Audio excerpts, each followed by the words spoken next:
오늘 말씀의 제목 한번 따라 하시다. 까칠한 요나 위에 하나님의 후덕함이 있었습니다. 아멘. 볼륨 좀 조금 높여주시겠어요? 조금만. 네. 제가 목회를 다른 친구들보다 좀 일찍 나갔습니다. 일찍 나간 게 장점도 있고 단점도 있고 그런데, 장점은 제 기억으로 25 겨울에 나갔으니까요. 그러니까 뭣도 모르고 나간 거예요. 그죠?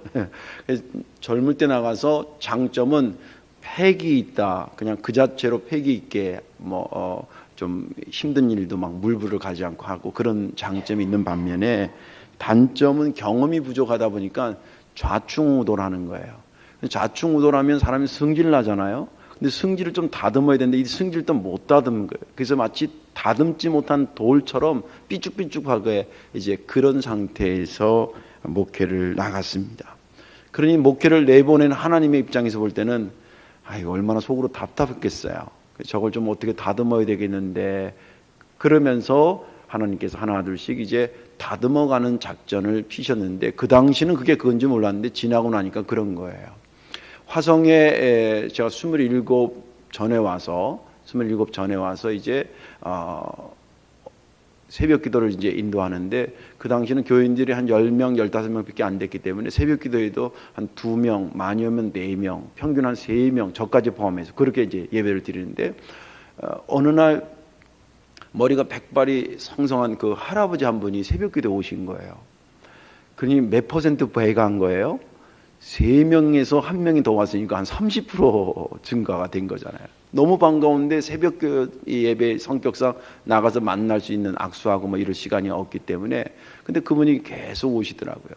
그러다가 한두 주 정도 지났을까 아파트 단지 내에서 그 할아버지를 만났어요.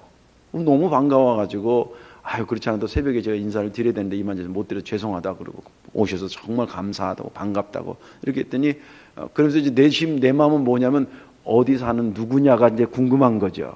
근데 이제 그걸 차마 못 묻고 어디 여기 잠깐 다니러 왔냐부터 이제 말을 이렇게 우회적으로 돌리니까 그분이 이제 어렵게 얘기하기를 제가 감리교 은퇴한 목사입니다 그러는 거예요. 갑자기 이게 사병이 사단장 만난 것 같잖아. 그러세요? 그리고 부동자세가 돼가지고 근데 어떻게 좀 여기 오셨냐 그랬더니 저희 교회에서 한 1km 정도 떨어진 데에 설린원이라고 감리교 원로 목사님들만 기거하시는 양로원 비슷한 저희가 있었는데, 거기에 이제 오기로 돼 있는데 서울에서 은퇴하신 목사님입니다. 제가 지금 소개하는 분들은 서울에서 참 괜찮게 큰 교회에서 은퇴하신 분들 얘기하는 겁니다. 실명은 거론하지 않지만. 그런데 거기 들어가야 되는데 수리를 해야 돼서 한 달 정도 수리하는 동안에 마침 장신 아들이 저희 교회 옆에 아파트에 살아서 거기에 지금 나와 있는데, 자기가 새벽 기도 하던 습관이 있어서 보니까 감리교회에서 이렇게 오신다는 거예요. 그래서 너무 감사해서 아무튼 근데 섭섭하긴 하지, 신자 되기는 틀렸거든 이제. 그래서 아무튼 그래도 감사합니다. 근데 그 이후도 계속 오시고, 그 설린원에 가셨어도 교회를 저희 교회에 등록은 안 했지만 거의 우리 교인처럼 이렇게 오셨습니다. 한 그럭저럭 1년 정도 지나서 너무 감사해서 저희 교회에 마침 그 미용하는 권사님이 있어서 그분하고 또 여성교회 회원들 몇 명 해서 한 달에 한 번씩 그 설린원에 갔습니다. 거기 가면 사모님 목사님 제 기억으로는 4-5가정이 살았는데 7, 8분 되시는 거 아니에요? 그러면 그분들 머리도 잘라드리고 여자 사모님들은 파마도 해드리고 이제 그렇게 해서 봉사를 했었습니다. 한 1년 정도 지난 다음에 제가 어느 날 백발이 성성한 목사님한테, 목사님이 저희 교회 이렇게 오셔서 사랑해 주셔서 너무 감사한데 목사님 볼 때 제가 참 부족한 게 많지요. 그러니까 좀 제가 어떤 부분을 좀 보충했으면 좋겠는지 좀 가르쳐 주세요. 그렇게 아주 점잖게 제가 차를 대접받으면서 했더니 해줄만 하나도 없다는 거예요.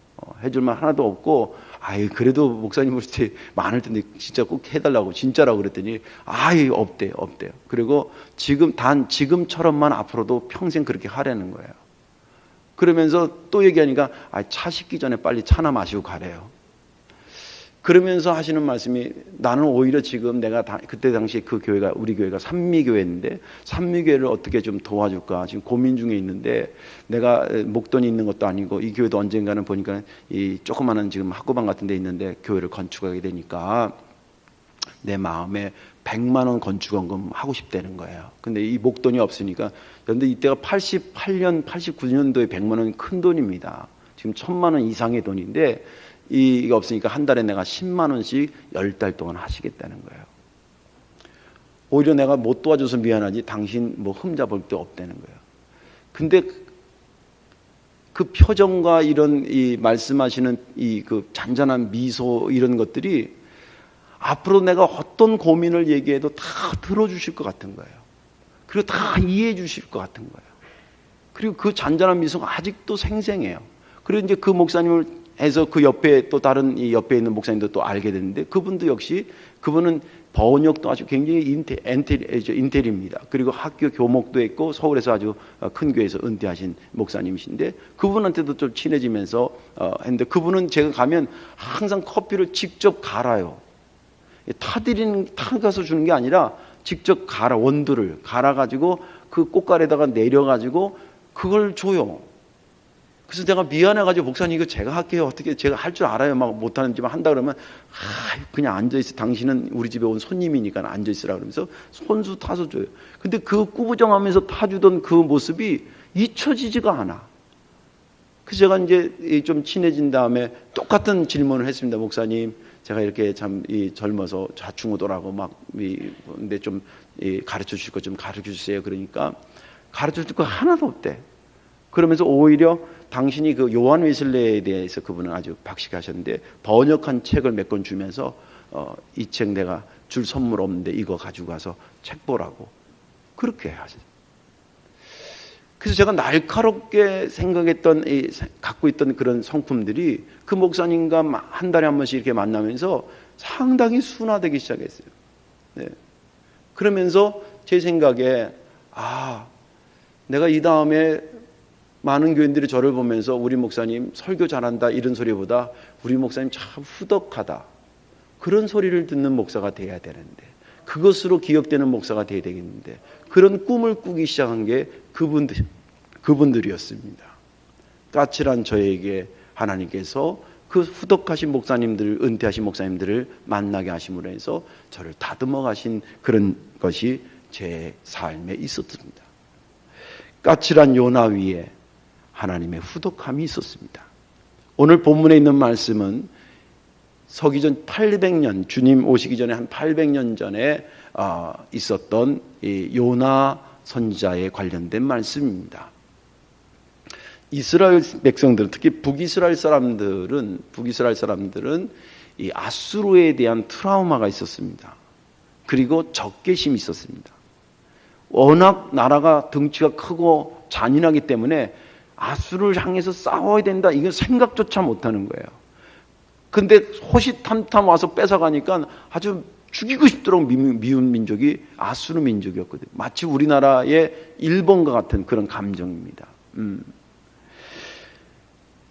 그런데 어느 날 이 요나에게 하나님 미션을 주셨는데 선교 미션을 주셨는데 뭘 주셨냐면 그 아수르 정말 미워 죽겠는 그 아수르의 수도인 니누웨에 가서 하나님이 너희들의 잘못을 보고 지금 화가 머리끝까지 왔으니까 너네들 알아서 빨리 회개하라는 말을 전하라는 거예요.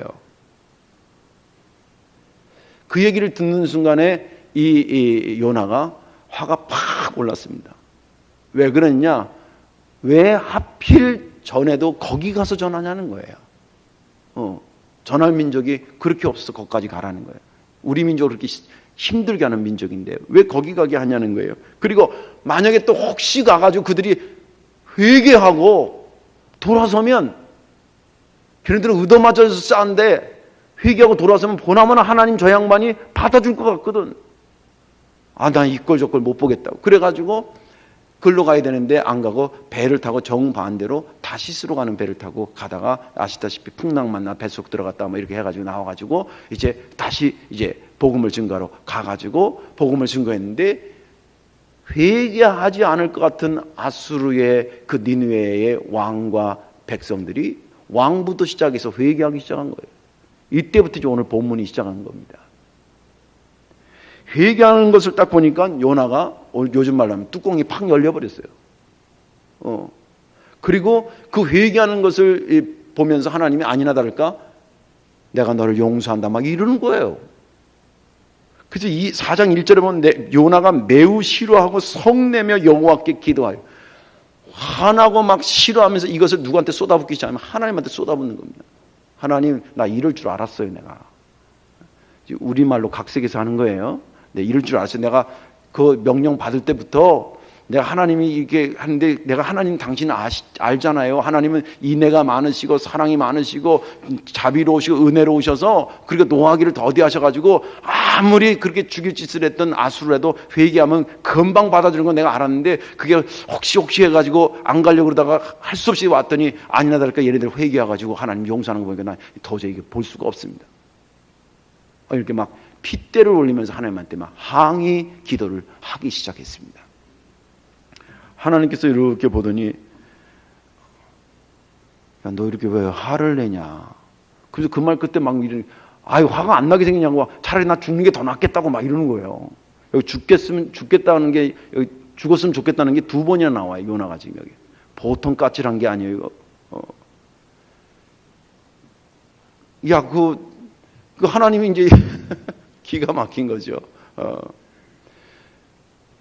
야, 네가 왜 이렇게 화를 내냐. 그러니까 그 대꾸도 안 하고 성문을 확 나가더니 동쪽에 딱 해가지고 어설프게 이렇게 초막 하나 짓고 거기서 딱 팔짱 끼고 지금 자기가 승질내고 왔으니까 이제 하나님이 내 말을 듣고 또 요나가 또 그래서 좀 그런가 이거 좀 그럼 재앙을 내려야 되는 거 아닌가? 그 재앙을 내릴지 아니면 하나님 원래 용서하신 것처럼 용서를 그냥 진행시킬지 그걸 한번 죽어본다고 탁 팔짱을 끼고 이러고 지금 동쪽에서 있는 거예요. 내가 하나님이랑 뒤통수로 한 대 치어기는데 역시 하나님이 그냥 내버려 둡니다. 그리고 이 요나를 한번 깨닫게 하시려고 어떻게 하시냐면 박농쿨을 담아가지고 이렇게 박농쿨이 밤새 자라서 초막에 이렇게 그늘이 지겠네. 근데 여러분들 이스라엘이나 이런 지역의 그늘은요 정말 고마운 겁니다. 그거 직사광선 찌면 정말 그래서 걔네들 머리 뒤집어 쓰고 다니고 그 터본 같은 거 쓰는 게 그런 거예요. 근데 그늘 지니까 너무 좋아하는 거예요. 그래서 이제 거기서 이제 그날 별로 없는 자에서 잠이 들었는데 아침에 이제 해가 떠가지고 막 쫙 비치는데 하나님께서 벌레를 줘가지고 그 박농쿨을 갉아먹게 했다 그랬잖아요. 이게 시들기 시작합니다. 그리고 아마 이렇게 우리가 상상이 되는 것은 요나가 이렇게 누워 자다가 이제 그 햇빛이 딱 뜨면서 가렸을 거 생각했는데 이게 딱 말랐으니까 이게 바로 이렇게 얼굴에 이게 비쳤나 봐요. 그 막 눈이 부셔서 이렇게 한다 보니까 어제 분명히 있었던 박농쿨이 없어졌거든. 그러니까 또 죽는 게 낫겠다고 막 그러는 거예요. 오늘 본문에 보니까. 야, 너 왜 이렇게 승질 내냐. 하나님 그러니까 아니 내 승질 안 나게 생기냐고 이러는 거예요. 야, 네가 밭이 심었냐? 너 심지도 않고 네가 재배하지도 않은 거가 어저께 이렇게 나가지고 했으면 하루라도 이렇게 했으면 감사한 거지. 그 네가 심지도 않고 재배도 하는 게 다시 사그라졌는데 심어져서 이게 이파리 할 때는 감사하지도 않으면서 싹 없어지니까 불평하고 죽겠다 그러고 막 이러냐고. 네가 심지도 않은 거 그 박농쿨을 그렇게 아끼는데 하물며 이 니느웨 성에는 12만 명이나 되는 내 백성들이 앞뒤를 구분하니 뭐 진리를 찾지 못하고 저러고 살고 있는데 내가 이들을 아끼는 것이 정상적인 거 아니겠냐? 그렇게 하고 본문이 끝나요. 저는 설교 준비하면서 그 다음에 좀 요나의 어떤 반응이 좀 나왔으면 좋았을 텐데 성경 거기서 그냥 딱 끝나요. 여러 가지 상상을 우리에게 하게 하면서 끝나는데 거기까지가 본문입니다. 지난 주간에 제가 본문을 보면서 제가 은혜 받았던 것은 뭐냐면 이 까칠한 요나를 계속 쓰다듬으면서 그 까칠한 면을 다듬어 가시는 하나님의 손길을 보게 된 것입니다. 그리고 아까도 얘기한 것처럼 이제 많은 사람들이 저를 보면서 또 여러분들도 언젠가는 많은 사람들이 여러분들을 보면서 저 사람 참 왜 이렇게 좀 후덕하지? 라는 소리를 듣는 사람으로 살아야 되지 않겠는가 그런 생각이 문득 들었습니다. 또 성덕교를 보면서 많은 사람들이, 주변 사람들이 저 교는 참 후덕해, 그런 소문이 좀 나야 되지 않겠는가, 그런 생각에 은혜를 받고 이 말씀을 준비했던 것입니다. 오늘 말씀이 여러분들 은혜 많이 받으시고요, 후덕한 하나님께 감사하시고, 그리고 저와 여러분들도 후덕한 성도 목사 되기를 주의 이름으로 축원합니다. 오늘 본문에서 하나님의 후덕함이 어떻게 나타났느냐, 그 첫째는 진노의 속도는 느리게 하시고 반면에 축복의 속도는 빨리 하는 것으로 나타났습니다. 본문 3장 10절에 보면 하나님이 그들이 행한 것 곧 그 악한 길에서 돌이켜 떠난 것을 보시고 하나님이 이 뜻을 돌이키사 그들에게 내리리라고 말씀하신 재앙을 내리지 아니하시니라. 여기 이 본문을 자세히 보면 하나님이 진노의 속도는 늦게 하고 축복의 속도는 빠르게 하고 있는 후덕한 모습을 우리에게 보여주고 있습니다. 어떻게 알 수 있냐면, 그런데 이렇게 생각할 수 있잖아요. 하나님께서 니느웨 백성들이 죄를 안 진 게 아니라 죄를 진 걸 보셨어요. 그러면 요나를 보내기 전에 분명히 그들이 죄 진 건 사실이니까 거기다 대고 요나 보내지도 않고 그냥 박살을 낼 수도 있을까요, 없을까요? 있지요. 그런데 박살을 바로 내지 않냐고 요나를 보냈다라고 하는 것은 시간적 개념으로 본다면 지금 진노의 시기를 땡기는 겁니까? 늦추는 겁니까? 늦추고 있는 것입니다. 한 번 더 기회를 주는 거죠, 말하자면. 그런데 만약에 이런 진노의 속도를 늦춘다 그러면, 그런데 그들이 아까 말한 것처럼 회개하고 잘못했다고 하면 하나님한테 빌었거든요. 그러면 축복의 시기도 같이 늦출 수 있잖아요. 그죠? 진노의 속도도 늦췄으니까 축복의 속도도, 그들이 회개했는데 하나님이 이루시는 거예요. 야, 요나한테, 야, 쟤네들이 회개는 하긴 했는데 내일 다시 한번 가봐서 재확인해야 되겠다. 저것들이 진짜인지 아닌지 내가 좀 알고, 축복도 그렇게 빨리 할 거 없어. 내가 잘 체크해 봐야 되겠어. 그리고 축복할 수도 있잖아요. 근데 오늘 여기 본문에 보면 3장 10절에 보면 그들이 회개하자 하나님께서 그 자리에서 바로 뜻을 돌이켜서 축복은 빠르게 지금 진행하는 것을 보여주고 있습니다. 여기만이 아니라 4장 2절도 보면 이렇게 기록되어 있어요. 주께서는 은혜로우시며 자비로우시며 노하기를 더디하시고 인애가 크시사 뜻을 돌이켜 재앙을 내리지 아니하시는 하나님이신 줄 내가 알았음이니이다. 여기서 보면 은혜, 자비, 인애는 뭐랑 연결되냐면 크다라고 하는 쪽으로 연결되어 있어요. 그죠? 근데 크다라고 하는 것을 속도감으로 바꾼다 그러면 뭐냐면 빠르게 하는 겁니다. 주님의 은혜는 더디 오는 게 아니라 빨리 옵니다. 할렐루야. 주님의 자비는 늦게 오는 게 아니라 빨리 옵니다. 주님의 인애는 걸어서 거북이처럼 오는 게 아니라 마치 치타처럼 손석까지 오는 거예요.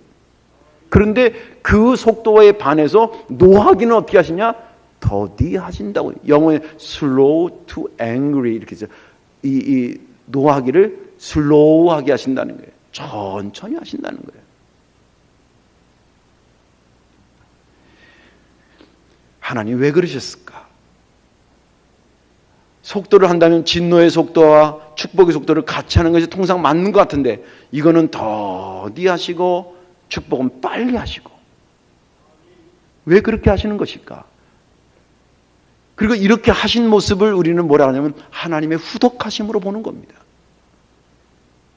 왜 그러시냐면 하나님은 진노하는 것 자체를 싫어하세요.